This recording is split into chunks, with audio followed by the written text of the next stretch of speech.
Bonjour, bienvenue sur Zéphyr pour cette série sur le mariage, le sacrement du mariage. Hier, on rencontrait Hélène Lucier, qu'on rencontre encore aujourd'hui. Elle nous parlait un petit peu de son Pierre et puis de sa rencontre avec lui, puis de cette spécificité du mariage chrétien qui est de mettre le bon Dieu au milieu du couple et de s'appuyer sur sa présence. Alors on va un peu creuser cette question-là avec Hélène. Bonjour Hélène.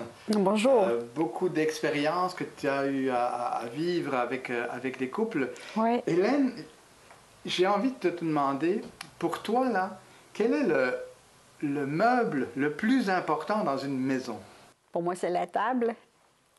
Il y a des rencontres qui se font à la table. Je vais faire de la bouffe à la table. Donc, la table, elle sert beaucoup. Plier du linge, changer les bébés.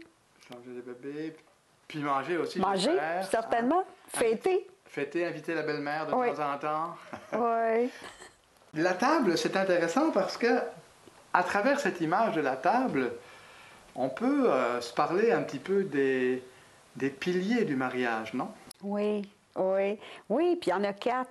Surtout pour l'Église catholique. Dans le sacrement de mariage, les 4 piliers sont la liberté. La première, c'est de s'engager totalement librement, pas attaché, pas avec être authentique. La liberté, c'est carrément l'authenticité de ton oui. Le deuxième pilier, ça va être au niveau de la durée.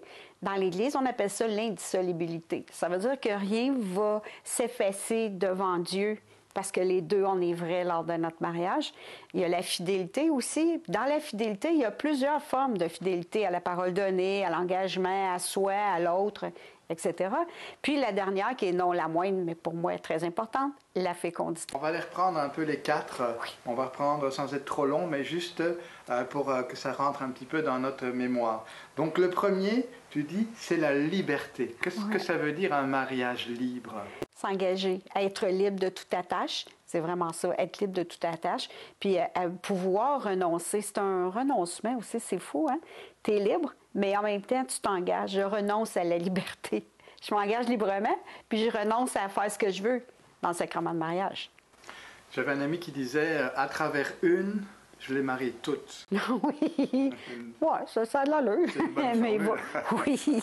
C'est-à-dire, c'est se donner jusqu'au bout, c'est engager sa liberté avec, avec les hauts, les bas, mais c'est un oui qui m'amène sur un chemin qui, lui, s'arrête plus, là, c'est ça? Exactement, c'est ça. On s'engage librement, mais en même temps, une fois qu'on est engagé, une fois qu'on a dit oui librement, on a du chemin à faire. Le deuxième pilier, c'est ce que tu as appelé la durée. Oui, l'indissolubilité. Pour moi, personnellement, c'est le plus belle et c'est le plus gros défi par rapport au couple, de dire comment vivre épanoui jusqu'à ce qu'un ou l'autre meure, dans le fond, parte pour l'au-delà. Fait que donc, dans la durée, l'indissolubilité, c'est vraiment être bien, qu'on soit toutes les deux toujours bien ensemble, authentiques, qu'on grandisse, qu'on évolue. C'est ça, l'indissolubilité. On rend devant Dieu, on est engagé. Et là, parfois, on voit des vieux couples on a l'impression qu'ils se parlent plus, qu'ils se disent moins d'affaires. Ils sont, par exemple, sur la galerie en train de se verser ensemble. En même temps, ils peuvent être bien. Ça va être même très bien. Ça fait partie du vieillissement. Il y a un beau livre qui s'appelle L'art de bien vieillir, je ne me souviens plus quel auteur, mais qui vaut la peine d'être lu parce que justement, pour moi, j'avais peur que dans le temps qu'on avance, on les voit, ces couples-là qui sont assis un à côté de l'autre, mais c'est pas parce qu'ils n'ont rien à dire, c'est qu'en même temps, ils vont déguster. Ils ont dit beaucoup toute leur vie. Fait que là, ils sont assis en train de se bercer puis sont capables de goûter à tout ce temps-là qu'ils ont vécu ensemble, sans nécessairement toujours se parler. Puis l'introspection, puis dire merci Seigneur, rendre grâce. Troisième pied de notre table, c'est la fidélité. Oui. Alors c'est une notion qui est peut-être plus complexe à saisir dans notre époque où on veut essayer beaucoup de choses différentes. Pourquoi c'est important la fidélité? Oui. Mon Dieu, celle-là aussi nous permet de nous réaliser parce que fidélité veut dire confiance en l'autre. Je te donne ma foi. J'ai confiance en toi. Là, on ne parlera pas de Dieu, peut-être qu'on va y revenir dans un autre segment, là, mais comment le Seigneur peut nous aider là-dedans. Mais être fidèle à l'autre, c'est être fidèle aussi au départ juste au oui qu'on a dit. Parce que 2 ou 3 ans après, ou je ne sais pas, il y a des personnes qui vont avoir des moments plus difficiles. La fidélité, c'est de dire je reste. La fidélité, c'est de dire je m'investis dans cette relation-là et l'autre aussi s'investit. Fait que c'est drôlement important. Fidélité à parole donnée, à soi, à l'autre, aux enfants, au travail. On sait que dans la vie, il y a plusieurs volets au niveau de la fidélité. Parce que la fidélité aussi, c'est comme ça comporte la notion de durée dont on parlait tout à l'heure. Puis j'ai l'image d'un agriculteur, par exemple, qui est devant son sillon. Oui. C'est sûr que s'il ne le creuse pas, son sillon, s'il ne l'entretient pas, s'il ne passe pas à travers des moments où il va y avoir des rocs ou des rochers à enlever, une nappe d'eau à enlever parce que ça empêche de pousser, ben, il n'y en aura jamais de légumes, c'est ça? Oui, exactement ça. Ah, que c'est donc beau. C'est bien dit. OK. C'est donc cette fidélité dans le temps qui est vraiment importante.